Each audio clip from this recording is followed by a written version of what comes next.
வயசு குழந்தை இருக்கு. எனக்கு வந்து இந்த சம்பவத்தை பார்க்கும்போது அதான் மனசுக்கு வந்துச்சு. என் பொண்ணை நான் அந்த மாதிரி பார்த்தா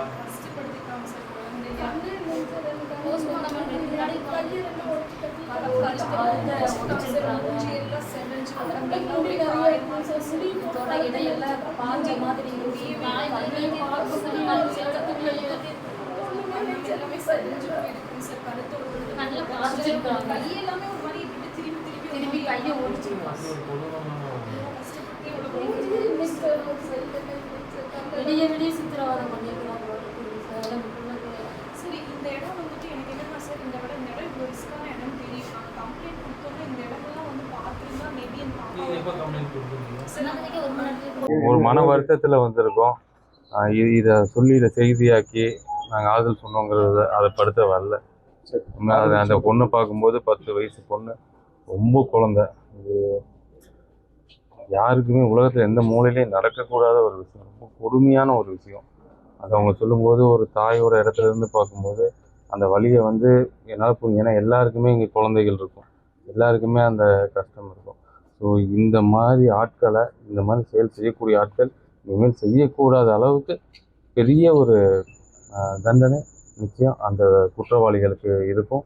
தளபதி சொன்னதும் அதுதான்.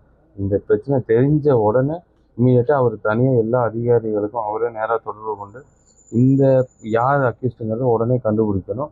அதே மாதிரி இந்த வழக்கை பொறுத்த வரைக்கும் விரைந்து நடவடிக்கை எடுக்கப்படணும் அப்படின்னு ரொம்ப அழுத்தமாக சொல்லியிருக்கிறாரு. ஸோ அதுதான் ஏற்கனவே இன்னொரு அமைச்சர் வந்து பார்த்தாரு. பட் இருந்தாலும் என்னையும் சொன்னாங்க, நீங்கள் போகணும், அவங்களுக்கு என்னென்ன தேவையோ நீங்கள் பாருங்கள் அப்படின்னு சொல்லியிருக்கிறாங்க. அவங்களோட தேவையே என்னென்னா அந்த குற்றவாளிக்கு கடுமையான தண்டனை கிடைக்கணுங்கிறது தான் அந்த தேவை. அந்த தேவையை நிச்சயம் தமிழக வெற்றி கழகம் தளபதியுடைய மாண்புமிகு முதலமைச்சர் ஆட்சியில் நடக்கும். அவங்களுக்கு ஏதாவது அது வந்து போக்சோ நீதிமன்றத்தோட வழிகாட்டு முறைப்படி ஒரு வழிகாட்டுதல் கொடுத்துருக்குறாங்க. அதுபடியும் பண்ணுவோம். பாதுகாப்பு குறைபாடான ஏரியாக்கள் நிறைய இருக்கு. நிச்சயம் டாஸ்மாக் ஒட்டி கூட நிறைய விஷயங்கள் நடந்திருக்கு முன்னாடி. அதையெல்லாம் பாதுகாக்கிறதுக்கு சார், ஆக்சுவலாக என்னென்னா இது வந்து நேற்றே நடந்தது இல்லை. இது கிட்டத்தட்ட ஒரு 10-15-20 வருஷத்துக்கு மேலே இந்த மாதிரி இடங்கள் இருக்குது. இந்த மாதிரி இடங்களை அதுதான் வந்து தளபதி சொல்லும்போது, மாண்புமிகு முதலமைச்சர் சொல்லும்போது 0 டார்க் ஸ்பாட்டாக கொண்டு வருவாங்கிறது. இதெல்லாம் இப்போ தான் நாங்கள் எடுத்துகிட்ருக்கோம். எந்தெந்த பகுதிகளில் பாதுகாப்பு குறைபாடுகள் இருக்குது அப்படிங்கிறத எடுத்துகிட்டு அந்த பகுதிகளில் மரியாதைக்குரிய திரு கலெக்டர் சார் கூட சொல்லியிருக்காரு, அந்த பகுதியில் சிசிடிவி அமைக்கணும், தெருவிளக்குகள் போடணும், இருட்டான பகுதிகளை வெளிச்சமாக மாற்றணும், அங்கே வீட்டுக்கு ஒரு காவல்துறை அனுப்பணுங்கிறதெல்லாம் பண்ணிகிட்ருக்கோம். ஏன்னா இது டூ இயர்லி. நாங்கள் இன்னுமே அதில் கூட இந்த மாதிரி இடங்கள் இன்னும் வேறு எங்கெங்கே இருக்குது, இது கோயம்புத்தூர் நாட்டில் இங்கே மட்டும் கிடையாது, சூலூரில் மட்டும் கிடையாது, தமிழகம் முழுக்க எங்கெங்கே இருக்குதுன்னு சொல்லி அந்த பாதுகாப்பற்ற இடங்கள் எங்கே இருக்கோ அங்கெல்லாம் உடனடியாக கண்காணிப்பு கேமரா போட்டணும்னு சொல்லியிருக்கோம். மது போதையில் இருக்கக்கூடிய இதெல்லாம் நிறைய நடந்துட்டு இருக்கு. அதுக்கு என்ன மாதிரி நடவடிக்கை எடுக்கலாம்? ஏன்னா சமீபத்தில் நடந்தது எல்லாமே பார்த்தீங்கன்னா மது போதையில் நடந்தது. அதுக்கு என்ன மாதிரி நடவடிக்கை நம்ம நீங்கள் கேட்டதெல்லாம் நானும் வந்து போன மாதம் வரைக்கும் கேட்டுட்டு இருந்தது தான். இந்த போதைப் பொருள் வந்து இளைஞர்களோட வாழ்க்கையை மட்டும் இல்லை, சின்ன குழந்தைகளோட வாழ்க்கையும் பெண்களோட வாழ்க்கையும் ரொம்ப மோசமாக பாதிக்குது.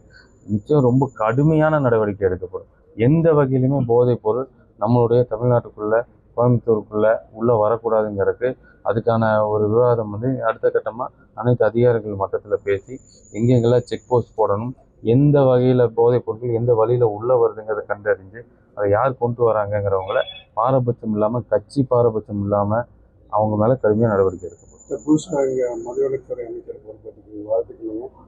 கேரளா மாதிரி ஏதாவது நடைமுறை வந்து நிறைய வேலை வாய்ப்பு கொடுக்கலாம், பில்லு அந்த மாதிரி கொடுத்தா அங்கே பெண்களும் கூட பிளான் கடைக்கு வேலை செய்கிறாங்க.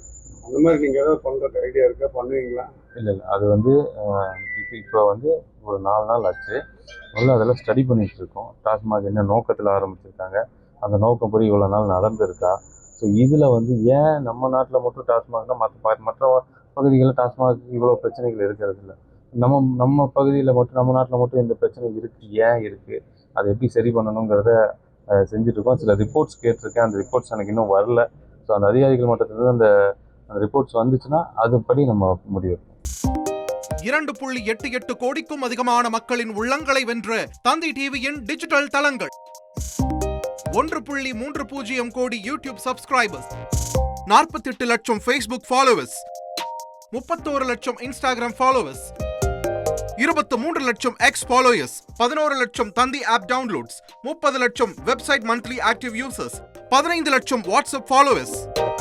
அசுரபலம் கொண்ட எங்கள் டிஜிட்டல் கரங்களில் உங்கள் விளம்பரங்களை சேர்க்க வாட்ஸ்அப் பண்ணுங்க 8939888838. Email advtv@dttv.in.